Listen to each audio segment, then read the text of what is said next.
do XPMOLs, XPML11, administrado e gerido pela XP, que tem 300.598 cotistas. Ato do administrador, 8ª emissão de cotas, é só para profissionais, no valor de até 300 milhões de reais. Tem direito de preferência na proporção de 14,27%. Se tiver um excesso de demanda, tem lote adicional, mas atenção, não tem direito a sobras, tá? É direito de preferência, sem sobras. O que sobrar será ofertado ao mercado como um todo. Como um todo não, só os profissionais. Esses direitos podem ser negociados, mas não na B3, vai ser por meio de escriturador. Já comento um pouco mais sobre isso. E o preço das cotas é de R$ 98,60, mais taxa de distribuição de R$ 1, que dá 1,02. Então, no total, quem exerceu o direito vai pagar R$ 99,60. Então, alguns comentários aqui. Para a gente aparecer, tem que ser assim. Bom, alguns comentários. Primeiro, a emissão saiu durante essa semana, fato relevante, dizendo que a emissão viria de 200 milhões. Depois mudaram de ideia e retificaram e colocaram mais 100 milhões de reais aí no valor da emissão. Não acredito que tenham errado. Acredito que tenham, sei lá, sentiram o mercado melhorando, sentiram uma sensação de que, opa, cabe mais. Né? Então colocaram mais 100 milhões de reais. Mudaram para captar no total 300 milhões. Sobre a questão da negociação do direito de preferência, então digamos que você quer mais do que você tem direito, essa proporção de 14,27. Você pode procurar alguém que não queira exercer e falar, eu pago X reais pelos seus direitos, X centavos pelos seus direitos, que seja. Quando isso é possível negociar na B3, muito mais fácil, porque vai lá e negocia pelo home broker. Como não tem B3, não tem mercado organizado, né? Não tem o mercado de bolsa, tem que fazer por um outro mercado. Então, por exemplo, vai lá no Clube FI, no fórum do XPML e diga assim, sou comprador de direitos de subscrição.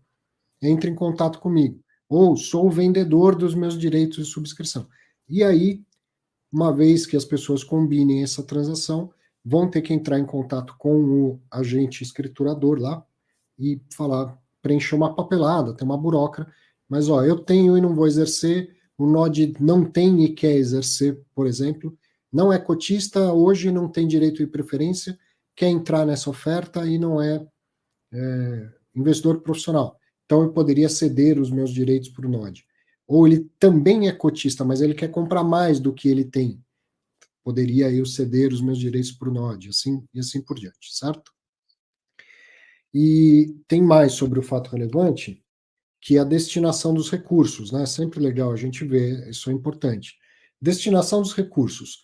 Aumento de participação indireta em shopping do portfólio do fundo, localizado na cidade de São Paulo. Então, primeira vez que eu bati o olho no fato relevante, falei, bom, eu aumento lá do Catarina. Depois eu parei para pensar, falei, opa, não. Catarina não é na capital de São Paulo, é no estado de São Paulo. Então, já não sei exatamente de que shopping se trata, só sei que é um aqui na capital de São Paulo. Aquisição de 6% de participação indireta no shopping da Bahia, que fica na Bahia, né? E otimização da estrutura de capital. Otimização da estrutura de capital é uma forma de dizer que vai pré-pagar parte da alavancagem. Né? Vai diminuir a alavancagem, vai pegar o dinheiro da emissão e vai pré-pagar dívidas.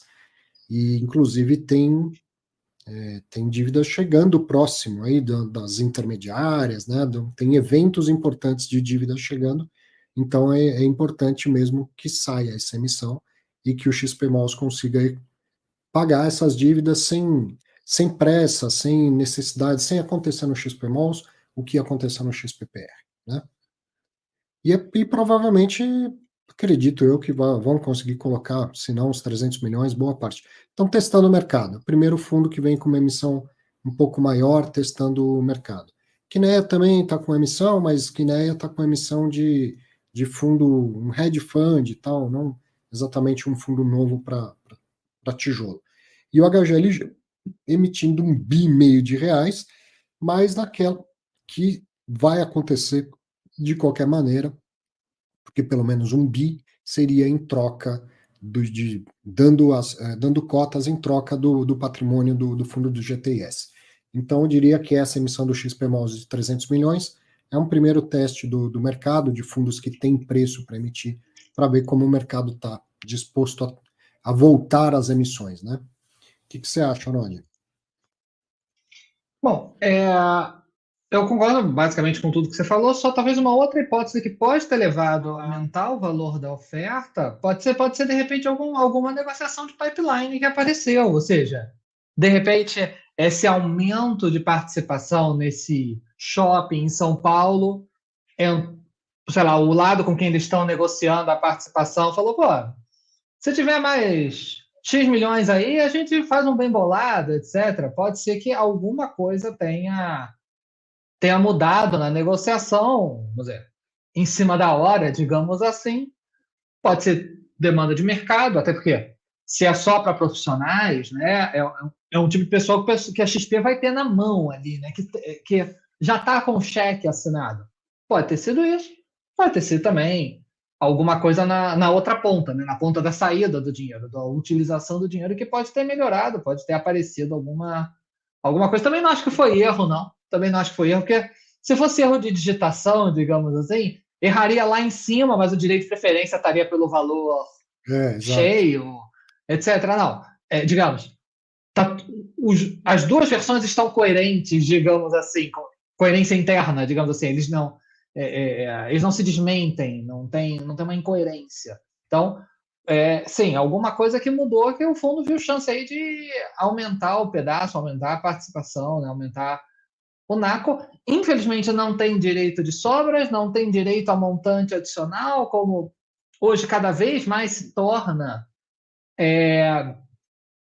usual no mercado. Então, assim, basicamente, para quem é cotista que não queira ser diluído, apesar de que eu geralmente não uso essa régua de ser diluído ou não ser, mas vou usar aqui para variar um pouco. Se o fundo não fosse emitir nada extra, se não houvesse o lote adicional, você exercendo a totalidade dos seus direitos de preferência, você não é diluído, você vai ficar. Isso, claro, sempre supondo que a emissão vá à cheia, né? Que a emissão feche os 300 milhões, no caso, né? Que ela vá a 100%. Se o fundo emitir o lote adicional, se tiver essa procura extra, você basicamente não tem como acompanhar, a não ser comprar na bolsa, não ser comprar no mercado secundário, mas dentro da emissão, você sempre pode vir a ser diluído para quem se preocupa com isso. Que não é minha vibe também, eu sei que não é a vibe do Arthur, etc. Mas, como tem gente que se incomoda com isso, só um aviso aqui, só um lembrete. Quando o fundo dá dois direitos de preferência, né? Direito de preferência, sobras e montante adicional, você é o contrário, você pode sair da oferta até com uma participação Maior. maior. É. Dependendo do que saia, do que não saia, etc. Tem umas variáveis, mas há a chance. Nessa estrutura, você não tem essa chance, você, na pior das hipóteses, você vai manter a sua participação, podendo vir a ser levemente diluído. Para quem se incomoda com isso. Já que você está falando desse assunto aí de eleição, então eu vou completar e concordar. Por dois motivos. Primeiro, diluição, no meu nível de investidor, um fundo do tamanho do XPMOLs, se eu fosse cotista, eu teria 0,000016% do fundo. Aí, se eu for diluído, eu passo a ter 0,00012% do fundo. Não mudou absolutamente nada na minha vida. Se eu tivesse 5% das cotas e isso me desse o poder de convocar uma Assembleia Geral Extraordinária, aí eu defenderia a minha participação no fundo. Tá? Mas no meu nível de participação em fundos imobiliários, que é 0,0000 alguma coisa por cento do tamanho do fundo, não me importa em nada ser diluído. E o outro detalhe é que as cotas estão sendo negociadas na bolsa. Então, se eu quiser triplicar minha participação do fundo, eu não dependo da tal da emissão para isso. Então, realmente, eu acho que é um bafafá daqueles inexplicáveis e desnecessários do mercado a respeito dessa história. né? Porque a cota está na bolsa e vai, mas está mais barato na emissão do que na bolsa. Então você não está preocupado com a sua participação no fundo em ser diluído ou não. Você está preocupado em ter vantagem financeira. Vamos ser muito, muito claros em relação a isso. E aí, falaram de KNRI, que não tem direito de preferência, agora convocou uma assembleia, ainda não terminou, vote, se você é cotista do KNRI, vote a favor ou contra, mas vote. E todo mundo reclama no KNRI, faz 11 anos que o Carlos toma porrada no mercado porque o KNRI não tem direito de preferência. Bom, mas o fundo tem uma das maiores liquidez do mercado desde sempre. Você vai lá e compra na bolsa quanto você quiser. Então, o problema é a diluição ou o problema é a vantagem financeira? Porque a maioria das pessoas, quando tem direito de preferência, o que faz? Flipa. Então, HGLG, vem uma emissão acima do patrimonial, mas abaixo do preço da bolsa. Oba, vou aumentar a minha participação percentual no HGLG? Não. Oba, vou vender as cotas na bolsa e exercer os direitos de subscrição, assim eu terei uma vantagem financeira. Né? Então, vamos colocar as coisas nos termos. Não tem nada a ver com a história da diluição, de participação, não é nada a ver. Para 99% das pessoas. Para quem tenha 2% de um fundo, 3% de um fundo, 5% de um fundo, aí ok. Mas para mim, para o Nod, para a maioria das pessoas que estão assistindo aqui, não é a diluição o problema. Tá certo? Concorda, Nod? Não, concordo. É aquele negócio. É igual emissão abaixo do valor patrimonial, também é algo que me incomoda, como diz a música, muito pouco ou quase nada. É, tem gente que já se incomoda mais, tem gente que não se incomoda com diluição, tem gente que se incomoda. É, cada um se incomoda com o que quer. Tem gente que se incomoda com política, tem gente que não. Tem gente que quer que se preocupa com o gato do vizinho, tem gente que não. Cada um arruma as preocupações que quer na vida. Bom, vou seguir aqui e antes vem mais um jabá. Semana RPI da renda passiva imobiliária a partir da terça-feira que vem. Terça-feira que vem é peraí, porque nem todo mundo está vendo ao vivo, tem gente que vai ver gravado. A partir do dia 30 de maio começa a semana de 3 aulas gratuitas. Vou até dizer aqui.